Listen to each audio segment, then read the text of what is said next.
guys, this is Jalan and today we are going to check out Bbcc, one of their latest phases called Lucentia. And now, I'm at Tuah station, soon to be rebranded, don't know what name yet. Coming down, right, this will be the main entrance into Lalaport Mall. This is also connected to the LRT lines. Ultimately, in a city where everywhere is claiming to be connected, right, with the train station and things like that, it's very important to find the intersection where you have MRTs, LRTs together. So that's the monorail and LRT. One more will be the future MRT, which is under the 118 tower called the Merdeka station. So after a short distance away from the station, right, by right it's connected, but we can only check out after I get the safety gears to go into the site lah. So today is going to be a little bit more special because the site is not exactly ready.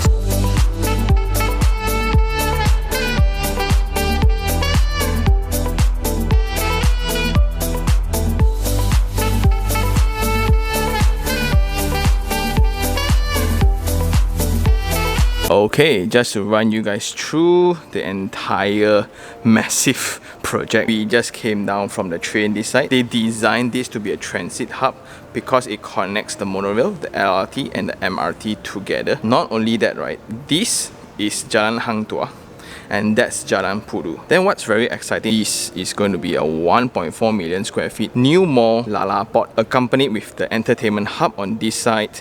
Then you have the offices, you have the residential, and this will be the future block. The main building that we're going to check out today is Lucentia, this one. So the complexity of this project revolves around several issues. Number one is the stigma that this used to be the Pudu jail with the joint venture of 3 giants. They have kind of resolved it all together. Number two will be Lalaport. And you can't think of it, right? Malaysian has this thing for Japanese culture. Anyway, we are now heading to site. This is Lalaport Mall. That's the hotel and that's the Stride office tower. That will be connected to Furama Hotel. Then there's another pedestrian walkway from the site over to Times Square. Based on the current condition of the road, right, it's just jammed. Mainly because of this construction right here. It's the construction of a tunnel directly underground into Lucentia directly.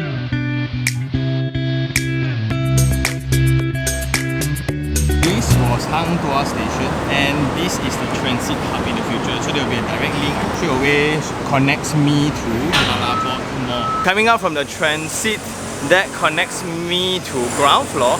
From here we can access the Gourmet Street, which is most probably going to be my favorite street because that's all F&B. That journey back home, if I want to take a train, I need to go through 30 F&B outlets before I get home. So the resistance is to not buy stuff.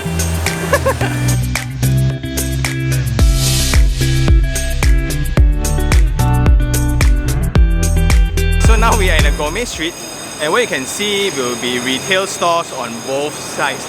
This will be the ground floor for the future tower, and that's the complication between ownership as well. Does the ground floor belongs to the residential tower or does it belong to the mall? So again, not only infrastructure wise, construction wise, even the land title wise, it's going to be pretty complicated. And what they are doing right now currently, they are running the pre-test for the fire alarm. You have a very wide walkway that can accommodate a lot of people, yet also providing that it's good enough distance between buildings. That will be the place that you stay in the future and you can just walk down. You got all foods around, you need the mall, you need a train. Very nice. So the whole concept of mixed development, right, is to have buildings of different function complementing each other. So Lucentia will be this side, and you look at this green thing, this will be the link, I think from the car park area, right, directly connecting to the mall. This is the back door directly into Lucentia, and at the end of the pathway, you look at these bridges, right?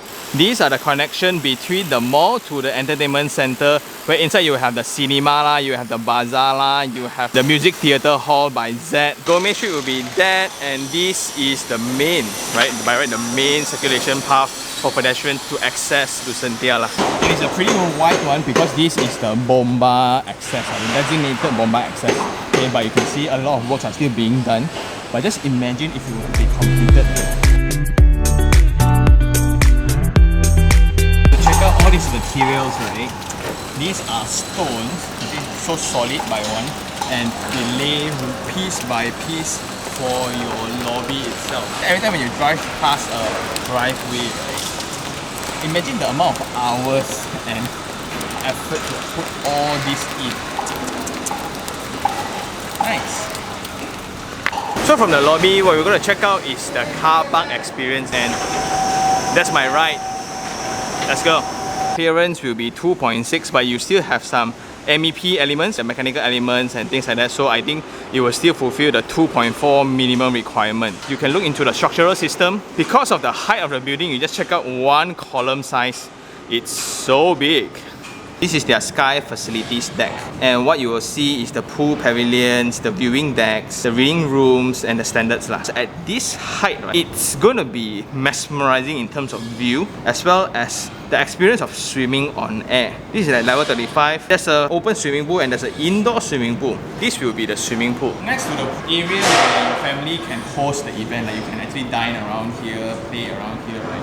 And if you want to dip in the pool, you dip. It's going to be a very nice view. And we don't really have a lot of opportunities to view the facility in this current state. So it's just very exciting to look at everything in their bare state before it's actually just covered up with fancy stuff, right? We are at level 35, and at this level, you just look at the skyline, right? There you have Opus, then you have 118, then you have Robertson, KL Tower, Times Square, you have KLCC, and TRX is right behind. And imagine just like you swimming around here, having those reflections, right? Wow. At this eye level, right, what you can only see are skyscrapers. But if you are in the 12th floor, 15th floors one, in the surrounding, you will still see the very old settlement of KL. So while moving across the lift, right, this is Lucentia, 2 blocks, 668 units, right, in the leasehold title. And per square feet right now is going around 1,007, 1,008. We are in Tower 1, one of the levels here. Right? In one floor, there's going to be 10 units in total, 4 lifts here, and there's a 1 service lift indicated in the drawing. This is going to be the lobby. It's around 3.1 meters, and for height is around 2.7. So coming up from the lift, basically it's divided into 2 wings, and there will be 5 units in 1 wing. And if you look into the wall, I think it's nice. It's dressed up really well. The corridor, this is around 1.36. And in the center, right, this will be the service area where you can see it's all the irrigation system, and this will be the refuse chamber. Then this will be the service lift area. That's why I really like this episode, right, because you get to see all the technical stuff behind all the doors that we never opened. Like these are all the cablings, all the wires, and very nice. Okay, let's go to the unit.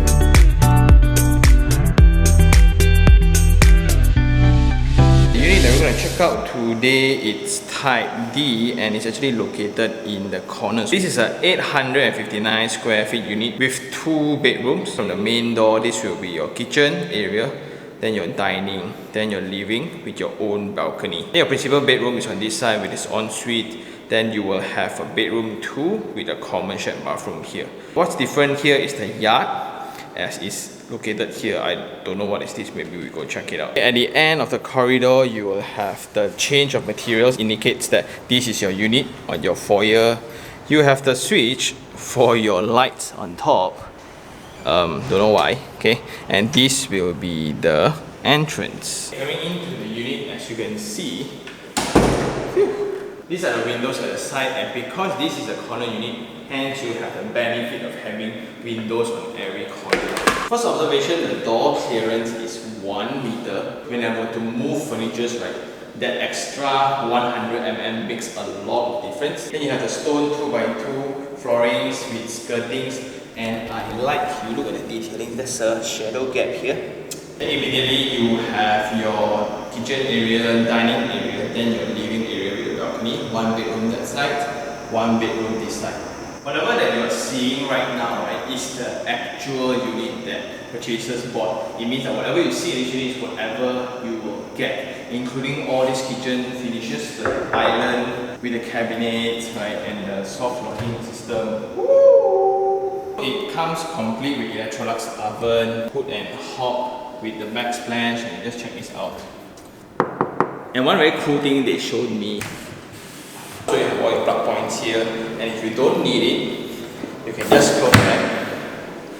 And there you go. Next to that, you will have your dining and living space. And the ceiling height is 3 meters. You have the openings to KL view. What's exciting about this site, the main activity areas for the mall in the future will be at the top floor, because you look at the design, it's an open area and there's a performing area as well. In the future, when there's going to be performance and things like that, you're going to get all the free shows if you like them, but it's going to be noise if you don't like them.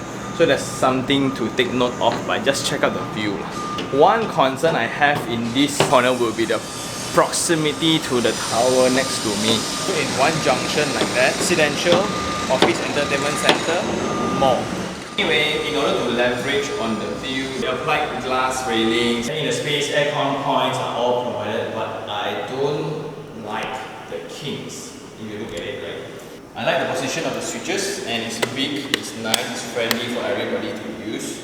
And this will be the principal bedroom. This unit comes with timber flooring, timber skirtings with the shadow gap. This unit is going around 1.5 million currently, which means that is around 1,007, 1,008 per square feet. Well, it depends on which block again and which floor. And again, with this kind of kings, then you have this king as well. On the bright side, I really like the bright windows because it's so big. You look into the facade versus the window ratio, right? That's nice. And all units comes with the ready built-in cabinets. Basically, you just need to soft furnish your unit if you want to come in and stay. That's very nice. And this will be the principal bathroom. It's going to be full height wall tiles. Then this is your shower area. The basin is by Tuah. WC is by Tuah. You check out the size of the basin, you look into the finishes, stone, check out this pattern. And it's textured, yeah? So this is also provided, I really like it. They are also providing mechanical ventilation when there's available windows for ventilation. Another observation will be the amount of plug points in the unit. So you have 1, 2, 3, 4, 5, 6, 7, 8, 9, 10 in the table, 11, 12, 13, 14. Just on this room itself. Our current lifestyle right now, yes, we do need that many plug points. Coming through the kings again, this will be the area where you put your laundry. Instead of an outdoor yard space, they decided to do this, so this will be a washer and dryer. And because it might get kind of hot, there's a ventilation panel here, and there's an outlet for water and inlet as well. Next to your common bathroom. So it's going to be the same in terms of treatments, mechanical ventilation, then window also. I like the feature walls, Tuah basin and WC. Full height wall tiles with shower screen. Next to that will be the smaller bedroom, and this will be the location for your bedside tables at each end. Then you have the windows. And because of the complicated structural system, right, they choose to place the cupboard behind the door. And I find the treatment for the location of the aircon pretty weird. What if it leaks? Anyway, again, there's another king here, and this kind of area seems pretty peculiar. You really need some IE help to resolve these kind of areas.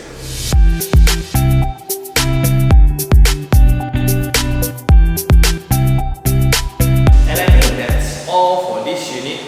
It's now time for Sean take 3 on 3. 3 things I really like. Number 1 would be the overall master planning. It's a very old street of KL, and with the new implementation of this master planning, right, the developer added several programs to this site. For example, the new mall, which is the Lalaport Mall, that's going to be super exciting. Then they integrate the transportation system as well. They build a transit to tie up the MRT, LRT, as well as the Monorail. Then using the mall as the buffer away from the intersection, they build the offices and residential towers behind. And from a pedestrian point of view, also they are building a lot of pedestrian links across to Times Square, across to Furama Hotel, and as etc. Second point what I really like would be the location.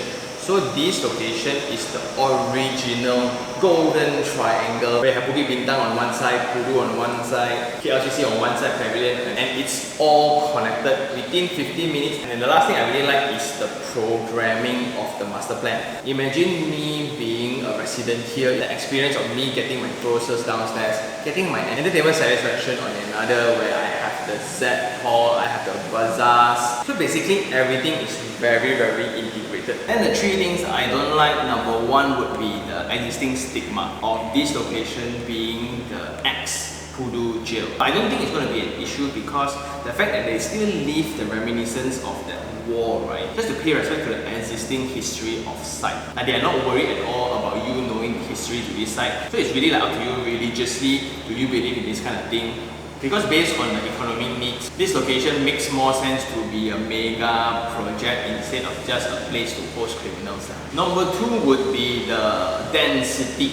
We have easily 30,000, 40,000 units in just 1 kilometer radius. So you can see 118 coming up, you can see TRX on the other side. All these are going to be in the market very soon. So there's two ways to look at it. The differentiating factor will be the job availability. This is located in city center where job opportunities are in abundance, hence there will be needs and demands for space. Number two, this seems to be the direction of development. And there was a moment where KLCC projects kind of slow down and where you can see the fringe around Klang Valley starts to boom up, right? Now we see the focus back in KL City Center itself again. I think the skyline of KL is going to change once again.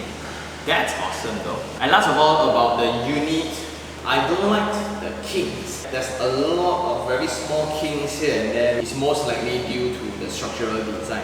And I guess that's about it for this episode. We have gone around the site, looking at the programs of how the mall, the office, the upcoming hotels, the residential, the transit as well, on how they complement each other and how does it feel like walking back from the monorail back to my crib.